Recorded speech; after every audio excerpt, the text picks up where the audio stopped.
আসসালামু আলাইকুম সুপ্রিয় শিক্ষার্থীরা, আজকের অনলাইন ক্লাসে সবাইকে শুভেচ্ছা। আশা করি তোমরা সবাই ভালো আছো। আজকে আমরা প্রথম পত্রের পদার্থবিজ্ঞান প্রথম পত্রের গতিবিদ্যা নিয়ে আলোচনা করব। গতিবিদ্যার আজকের আলোচ্য অংশ হলো সুষম বৃত্তীয় গতি। আসলে বৃত্তীয় গতিটা কি? কোনো একটি বস্তু বা কোনো কিছু যদি কোনো একটা নির্দিষ্ট অক্ষকে কেন্দ্র করে চতুর্দিকে ঘুরতেই থাকে, বৃত্তপথে ঘুরে, তাহলে সেটাকে বৃত্তীয় গতি বলা হয়। উদাহরণ হিসাবে আমরা বলতে পারি, যেমন ফ্যান ঘুরতেছে একটা নির্দিষ্ট অক্ষকে কেন্দ্র করে ঘুরে,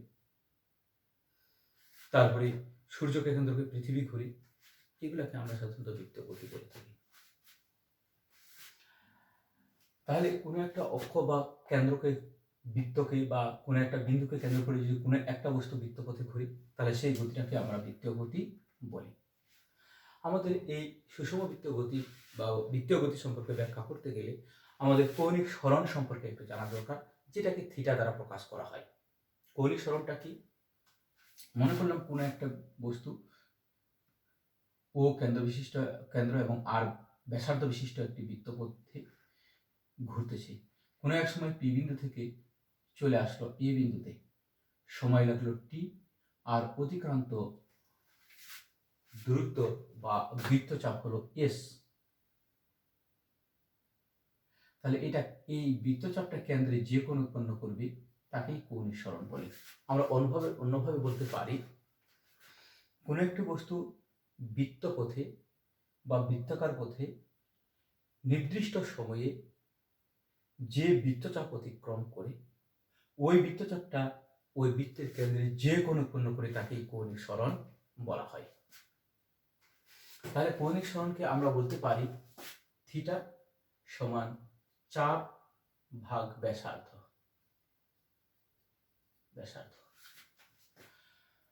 এখান থেকে চাপকে আমি এস দ্বারা প্রকাশ করছি, আর ব্যাসার্ধ হলো আর। তাহলে থিটা সমান এস ভাগ আর। অতএব তাহলে এস সমান থিটা আর লেখা যায়। আমরা যদি এখান থেকে মাত্রা সমীকরণ বের করতে চাই, তাহলে এভাবে বের করতে পারি, কারণ চাপের মাত্রা হলো এল আর ব্যাসার্ধের মাত্রাও হলো এল। কারণ দূরত্বকে এল, সময়কে টি এবং এম ভরকে এম দ্বারা প্রকাশ করা হয় মাত্রা। যেহেতু এল এল কাটা গেলে শূন্য হয়ে যায়, 1 হয়ে যায়, তাহলে এল এর পর শূন্য, এটাই হলো কৌণিক সরণের মাত্রা। আমরা কৌণিক সরণের একক যদি পড়তে চাই, কৌণিক সরণের একক কি, তাহলে আমরা বলবো কৌণিক সরণের একক হলো তিনটি। 1 নাম্বার 60মূলক পদ্ধতিতে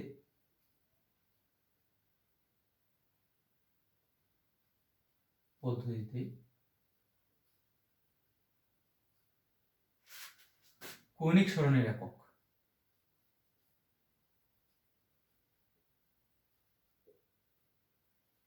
একক হলো ডিগ্রি, অথবা শুধু ডিগ্রি চিহ্ন দিয়ে ব্যবহার করতে পারি। 2 নম্বর শতমূলক পদ্ধতিতে কৌণিক সরণের একক হলো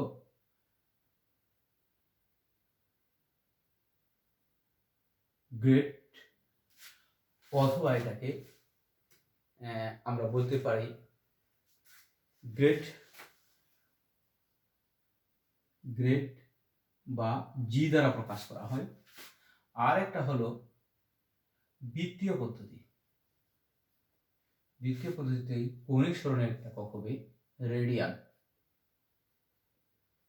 বা শুধু উপরে একটা ছোট সি দ্বারা প্রকাশ করা হয়, যেটা দিয়ে প্রকাশ করে তার উপরে একটা ছোট সি দিয়ে প্রকাশ করা হয়। এই হলো তিনটা পদ্ধতি, হলো 60মূলক পদ্ধতি, শতমূলক পদ্ধতি আর বৃত্তীয় পদ্ধতি। তিনটা পদ্ধতি। এখানে শতমূলক পদ্ধতিকে সাধারণত শতকরা দিয়ে যেটা প্রকাশ করা হয়, 100কে বিভক্ত ধরে সেটাকে করা হয়। যেমন আমি যদি বলি 40 ডিগ্রি বা 40.75 ডিগ্রি, এটা হলো কি শতমূলক, মানে পয়েন্টে দিয়ে যেটা শতমূলক পদ্ধতি। এটাকে যদি আমরা কৌণিক ষাটমূলক পদ্ধতি লিখি, তাহলে আমাকে বলতে হবে 40 ডিগ্রি 45 মিনিট। এটা কিভাবে এটা আমাদের সম্ভব? এটা হলো এরকম, আমরা একটু খেয়াল করব যে 60 সেকেন্ডে হলো 1 মিনিট, মিনিট চিহ্ন একটা, সেকেন্ড হলো 2টা। আবার 1 ডিগ্রি সমান 4 মিনিট। আবার যদি বলি 15 ডিগ্রি সমান 1 ঘন্টা। এই চারটা জিনিস, এই জিনিসগুলো একটু খেয়াল রাখা দরকার। 60 সেকেন্ডে 1 মিনিট, 1 ডিগ্রিতে হলো 4 মিনিট, আর 15 ডিগ্রিতে হলো 1 ঘন্টা। এগুলা আবার দ্রাঘিমার উপরে নির্ভর করে 15 ডিগ্রি সমান। যেমন আমরা যদি বলি বাংলাদেশের বা ঢাকার দ্রাঘিমা কত, অথবা যদি কেউ বলে যে ইংল্যান্ড এবং বাংলাদেশের সময়ের পার্থক্য কত, বিজ্ঞানীরা ইংল্যান্ড একটা মান মন্দির আছে গ্রিনিচ নাম, এই গ্রিনিচ মান মন্দিরকে উপর দিয়ে একটি রেখা কল্পনা করছে, সেটা হলো 0 ডিগ্রি দ্রাঘিমা। ওই গ্রিনিচ থেকে ইংল্যান্ড থেকে পূর্ব দিকে আসলে 10, 20, 90, 180 ডিগ্রি পর্যন্ত দ্রাঘিমা আসে। যদি পূর্ব দিকে আসে তাহলে সময়টা বাড়বে, আর গ্রিনিচ থেকে যদি পশ্চিমের দিকে যাওয়া হয় তাহলে সেদিকে সময়টা কমে। এদিকে পূর্ব দিকে আসলে বাড়বে, পশ্চিম দিকে গেলে সময়টা কমবে। ইংল্যান্ড থেকে যেহেতু বাংলাদেশ হলো পশ্চিম দিকে, না পূর্ব দিকে, সুতরাং তাহলে সময়টা বাড়বে। পার্থক্য কত হবে? আমাদের বাংলাদেশের দ্রাঘিমা হলো, ঢাকার দ্রাঘিমা হলো 26 ডিগ্রি 90 ডিগ্রি 26 মিনিট। তাহলে 90 ডিগ্রি 26 মিনিট যদি দ্রাঘিমা হয়, আমরা এখানে জানলাম যে 15 ডিগ্রি দ্রাঘিমার জন্য সময়ের পার্থক্য ঘটে 1 ঘন্টা। তাহলে 90 ডিগ্রি 26 মিনিট, 90 ডিগ্রি যদি ধরি তাহলে 90 ডিগ্রির জন্য 15 × 90, অর্থাৎ 6 ঘন্টা দ্রাঘিমার অর্থাৎ সময়ের পার্থক্য ঘটবে। এই জন্য বলা হয় ইংল্যান্ড থেকে বাংলাদেশের সময়ের পার্থক্য হলো 6 ঘন্টা, কারণ বাংলাদেশ ইংল্যান্ড থেকে 90 ডিগ্রি পূর্ব দিকে আছে, আর 15 ডিগ্রির জন্য 1 ঘন্টার সময়ের পার্থক্য ঘটে। সুতরাং 90 ডিগ্রি দ্রাঘিমার জন্য সময় পার্থক্য ঘটবে 6 ঘন্টা। তা এখন ঘটনা হলো, এটাকে যদি আমরা শতমূলক হিসাবে পদ্ধতিতে ধরি, তাহলে 40 ডিগ্রি 75 মিনিট, অর্থাৎ 40.75 ডিগ্রি বলতে বোঝাচ্ছে 40 ডিগ্রি এবং 75টাকে আমরা কি পয়েন্ট, মানে 100 থেকে ধরে করছি, 100-র মধ্যে। আচ্ছা, 100কে 4 ভাগ করলে 25 করে হয়, তাহলে 3 ভাগ আছে 75। তাহলে এটাকে যদি আমরা তাহলে ষাটমূলক পদ্ধতিতে ধরি, তাহলে ষাটমূলক পদ্ধতিতে ধরলে হবে কি 40 ডিগ্রি, আর এটা হবে 45 মিনিট। কারণটা হলো 100-র মধ্যে 4 ভাগের 3 ভাগ হলো 75, আর এটা ষাটমূলক যেহেতু, তাহলে 60-এর মধ্যে 4 ভাগের মধ্যে 3 ভাগ আছে, মানে কি 15 × 3 = 45। এই জন্য 40 ডিগ্রি 45 মিনিট আর 40.75 ডিগ্রি মান হলো একই। আমরা একটু খেয়াল করে দেখি তাহলে এইবার, তাহলে এই হলো কৌণিক সরণ, কৌণিক সরণ সম্পর্কে একটু আমরা জানলাম। এবার যদি আমরা কৌণিক বেগ করি, কৌণিক বেগকে সাধারণত ওমেগা দ্বারা প্রকাশ করা হয়। মনে করি ওমেগা বেগে যাচ্ছে, এটা হলো কৌণিক বেগ। আমরা কিন্তু সহজভাবে জানি কৌণিক সরণের, রৈখিক সরণের হারকে বলি রৈখিক বেগ। তাহলে কৌণিক সরণের হারকে আমরা বলবো কৌণিক বেগ। কৌণিক সরণ আমরা কি জানি? কৌণিক সরণ হলো থিটা। তাহলে কৌণিক সরণের হারকে কৌণিক বেগ বলি, তাহলে থিটা ভাগ টি। কৌণিক সরণের হারকে কৌণিক বেগ বলা হয়। এই থিটাটা হলো তাহলে রেডিয়ান। আমরা এইভাবে সাধারণত এই সমীকরণ অনুসারে কৌণিক সরণের একক, তাহলে যদি আমরা এখন এই কৌণিক বেগের এককগুলো প্রকাশ করি, তাহলে ষাটমূলক পদ্ধতিতে এর একক হবে কি? যেমন কৌণিক সরণের একক ছিল কি ডিগ্রি, তাহলে কৌণিক বেগের একক হবে ডিগ্রি পার সেকেন্ড, তাহলে ষাটমূলক পদ্ধতিতে হবে ডিগ্রি পার সেকেন্ড। যদি বলি শতমূলক পদ্ধতিতে তাহলে গ্রেড পার সেকেন্ড, যদি বলি দ্বিতীয় পদ্ধতিতে তাহলে রেডিয়ান পার সেকেন্ড। এইটার মতোই, শুধু হলো এখানে শুধু ডাইরেক্ট ছিল কৌণিক সরণ থিটা, আর এখানে ছিল কৌণিক সরণ, আর নিচে হবে সময়, অর্থাৎ degree per second, grade per second এবং রেডিয়ান পার সেকেন্ড হবে কৌণিক বেগের একক। এইভাবে আমরা কৌণিক বেগগুলো নির্ণয় করতে পারি। এবার আমরা একটু খেয়াল করে দেখব যে এই কৌণিক বেগগুলো নির্ণয় করতে গেলে আমাদের যে জিনিসটা একটু খেয়াল রাখতে হবে, যে এখানে কিছু সূত্র আমাদের খেয়াল রাখতে হবে। এটুকু আমি মুছে দেব, তোমরা একটু দেখে নাও ভালোভাবে। আমরা তাহলে এবার কৌণিক বেগ সম্পর্কে আর একটু আলোচনা করব। তাহলে কৌণিক বেগের একক হলো তিনটা, ডিগ্রি পার সেকেন্ড, অথবা গ্রেড পার সেকেন্ড, অথবা রেডিয়ান পার সেকেন্ড। কৌণিক সরণের এককের সাথে শুধু সময় দিয়ে ভাগ দিলাম। এইবার আমরা যদি একটু খেয়াল করে দেখি যে এই যে বৃত্তপথে একবার ঘুরলে, এক পাক বা একবার ঘুরলে সময়টা কত লাগে? সময়টা লাগে টি। অর্থাৎ এক পাক যদি ঘুরে আসে তাহলে এটাকে বলে পর্যায়কাল, এই পর্যায়কাল হবে টি। আচ্ছা, যদি এক পাকের কম বা বেশি ঘুরে, পাকে কম বা বেশি ঘুরলে তাহলে সময়টাকে আমরা ধরবো ছোট টি। তাহলে এক পাক ঘুরলে ধরবো বড় টি, আর এক পাকের বেশি বা কম যদি ঘুরে তাহলে ওই সময়টাকে আমরা বলবো ছোট টি। আচ্ছা, আবার এক পাক ঘুরলে কি হয়? এটাকে একটা চক্র বা সাইকেল বলে। তাহলে এভাবে বলতে পারি, এক পাক ঘুরলে এক রেভুলেশন,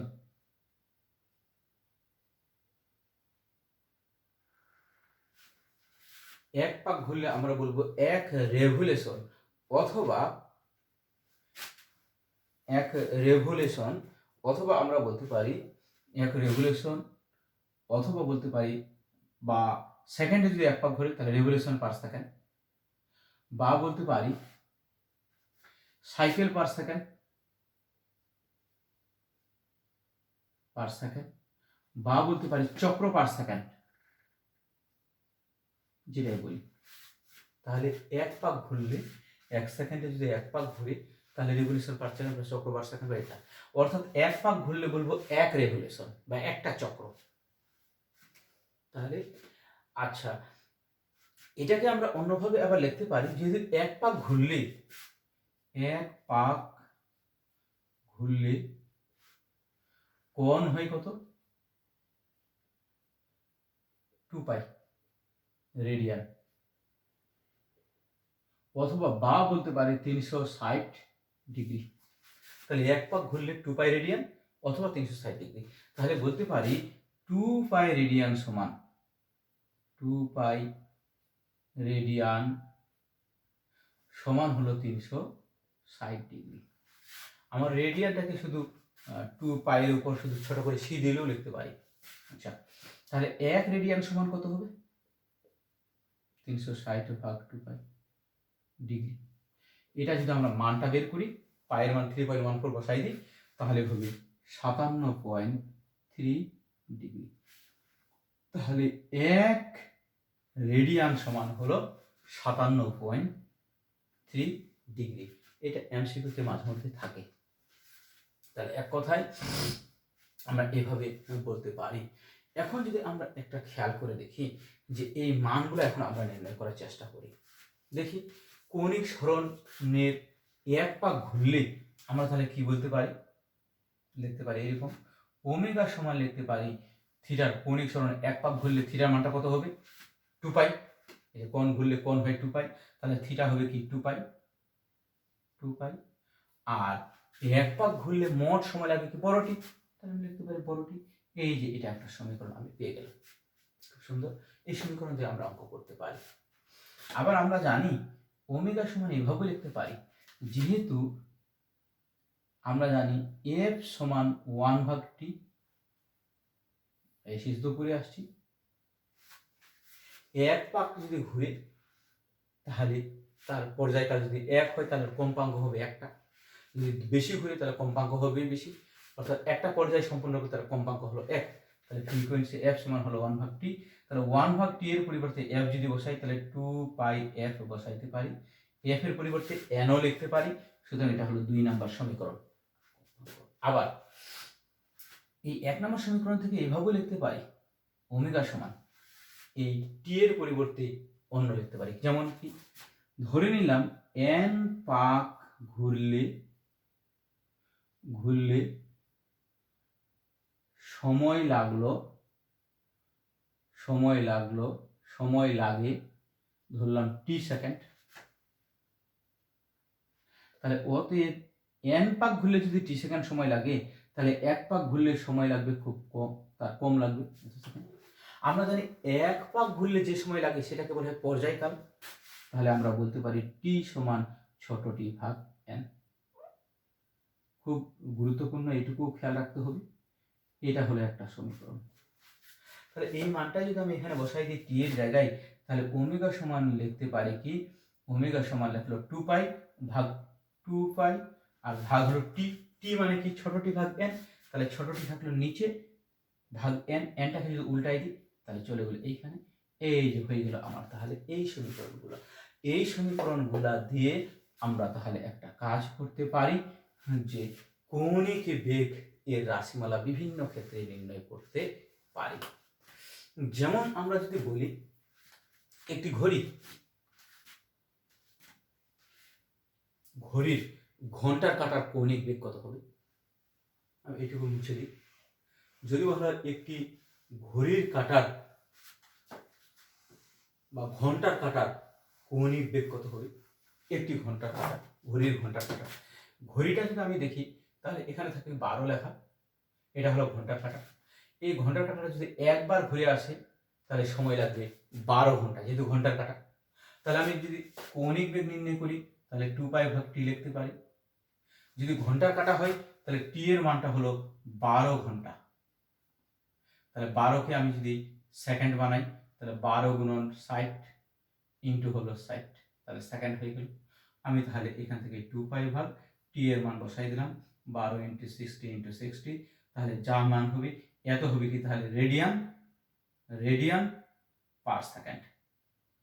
তাহলে आंसर তাহলে যদি বলে ঘন্টার কাঁটার কৌণিক বেগ কত, এত রেডিয়ান পার সেকেন্ড।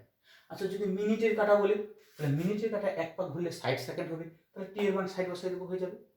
যদি সেকেন্ডের কাঁটা বলে 60 মিনিটকে 60 দিয়ে গুণ করবো তাহলে সেকেন্ড হয়ে যাবে। যদি সেকেন্ডের কাঁটা বলে তাহলে একবার ঘুরলে তাহলে 60 সেকেন্ড, তাহলে t এর মান 60 বসাই দিলেও কৌণিক বেগটা বের হয়ে যাবে। তাহলে আমরা এইভাবে কোনো ঘড়ির কাঁটার কৌণিক বেগকে নির্ণয় করতে পারবো। আরেকটা জিনিস অনেক সময় বলা হয় আমরা এইভাবে নির্ণয় করতে পারি, এই অঙ্কগুলো এভাবে করতে পারি, সেটা হলো যদি বলা হয় যে একটি ঘড়ির কাঁটার একটা ঘড়ি 3:30 বাজে, 3:30 বাজে, যদি ঘড়িতে 3:30 বাজে তাহলে ঘন্টার কাঁটা ও মিনিটের কাঁটার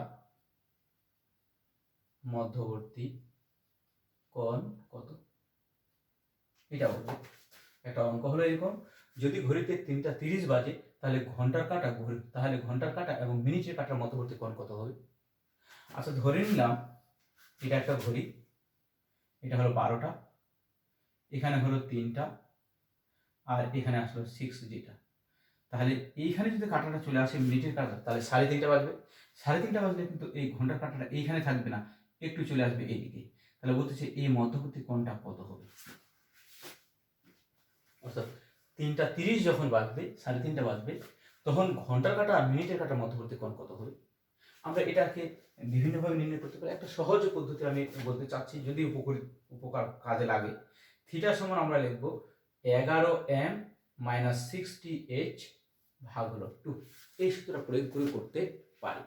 11m বলতে বোঝাচ্ছে 11, m বলতে মিনিট, কত 3:30 মিনিট, তাহলে 30 মাইনাস এখানে হলো 60, আর এইচ হলো ঘন্টা কয়টা বাজে, 3টা, ভাগ হলো 2। এখান থেকে আমি একটা মান পেয়ে যাব, সেটাই হলো আমার অ্যান্সার, যে ঘন্টার কাঁটা আর মিনিটের কাঁটার মধ্যবর্তী কোণ। তবে যদি এইরকম হয় যে এই মানটা মাইনাস চলে আসে, তাহলে মাইনাস আসলে ওখানে যদি আমি 360 ডিগ্রি যোগ দিই, তাহলে যে কোণটা আসবে সেই কোণটাই অ্যান্সার হবে। এটা একটা শর্টের টেকনিক আর কি। তাহলে ঘড়ির কাঁটা, ঘন্টার কাঁটা আর মিনিটের কাঁটার মধ্যবর্তী কোণ নির্ণয় করলে এই সূত্র দিয়ে করবো। যদি মানটা মাইনাস আসে তাহলে ওর সাথে 360 ডিগ্রি যদি আমরা যোগ দিই, তাহলে একটা প্লাস মান চলে আসবে, কত ডিগ্রি কোণ উৎপন্ন হবে। আরও অন্য প্রক্রিয়া আছে, কিন্তু একটা শর্ট প্রক্রিয়া, এভাবে আমরা নির্ণয় করতে পারি। আশা করি এখানকার অঙ্কগুলো তোমরা করতে পারবে। এবং আমি এখানে আরেকটা সম্পর্ক খুব সহজে দেখাই দিয়ে শেষ করে দিতে চাই, সেটা একটু তোমরা একটু খেয়াল করো, যে রৈখিক বেগ আর কৌণিক বেগের মধ্যে সম্পর্কটা কি। রৈখিক বেগ আর কৌণিক বেগের মধ্যে সম্পর্ক, এইটুকু সে দিয়ে শেষ করব। রৈখিক বেগ ও কৌণিক বেগের সম্পর্ক, কৌণিক বেগের মধ্যে সম্পর্ক কেমন? এই যে বৃত্তপথে ঘুরতেছে, তাহলে এটাকে কৌণিক বেগ বলা হয়। যদি স্পর্শ বরাবর হয় তাহলে এটা হলো রৈখিক বেগ। তাহলে ভি আর ওমেগার মধ্যে সম্পর্ক কি? ধরলাম ব্যাসার্ধ হলো আর।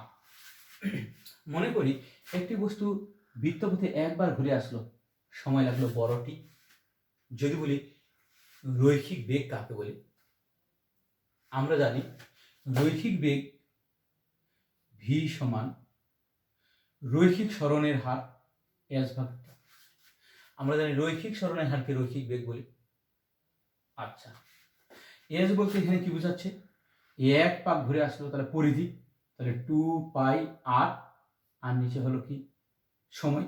সময় বলতে এক পাক ঘুরে আসলে বড়টি, এই বড়টি। এক কথায় আমরা ভি সমান লিখতে পারি 2 পাই আর ভাগ টি। 1 নম্বর সমীকরণ দিলাম। আচ্ছা, কৌণিক বেগ কাকে বলে? কৌণিক সরণের হারকে কৌণিক বেগ বলি। তাহলে কৌণিক বেগ সমান আমরা জানি থিটা ভাগ টি। আচ্ছা, কৌণিক সরণ কতটুকু? যদি এক পাক ঘুরে তাহলে কৌণিক সরণ হলো 2 পাই, আর সময় লাগবে কি বড়টি টি। তাহলে আমি লিখতে পারি ওমেগা সমান হলো 2 পাই ভাগ টি। এটা হলো 2 নম্বর সমীকরণ। এই সমীকরণের মানটা যদি 1 নং বসাই দিই, 1 নং হতে, তাহলে আমরা লিখতে পারি ভি সমান ওমেগা সমান 2 পাই ভাগ টি। তাহলে 2 পাই ভাগ টির মান ওমেগা লিখতে পারি, ওমেগা, আর আরটা থাকে গেল, আর হলো এটা। এটাই হলো তাহলে রৈখিক বেগ এবং কৌণিক বেগের মধ্যে সম্পর্ক। অর্থাৎ আমরা বলতে পারি রৈখিক বেগ সমান কৌণিক বেগ গুণন বৃত্তের ব্যাসার্ধ। আরও প্রক্রিয়া আছে, একটু শর্ট করে বললাম, আরও অনেক প্রক্রিয়া আছে, ওই প্রক্রিয়াগুলো আমরা এটা প্রমাণ করতে পারি। তাহলে আমার এই সমীকরণগুলোর সাথে এই সমীকরণটা খুব গুরুত্বপূর্ণ। এখন এখান থেকে আমরা এই সমীকরণগুলো ব্যবহার করে আমরা অনেক অঙ্ক করতে পারবো এবং বেশ গুরুত্বপূর্ণ আছে। আশা করি তোমরা এগুলা যদি একটু ভালোভাবে অনুধাবন করো, একটু ভালো করে পড়ো, তাহলে এই জাতীয় অঙ্কগুলো খুব সহজেই করতে পারবে।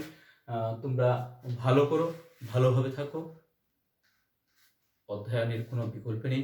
আশা করি তোমাদের ভবিষ্যতে ভালো হবে, এই প্রত্যাশা রেখে শেষ করছি। খোদা হাফেজ।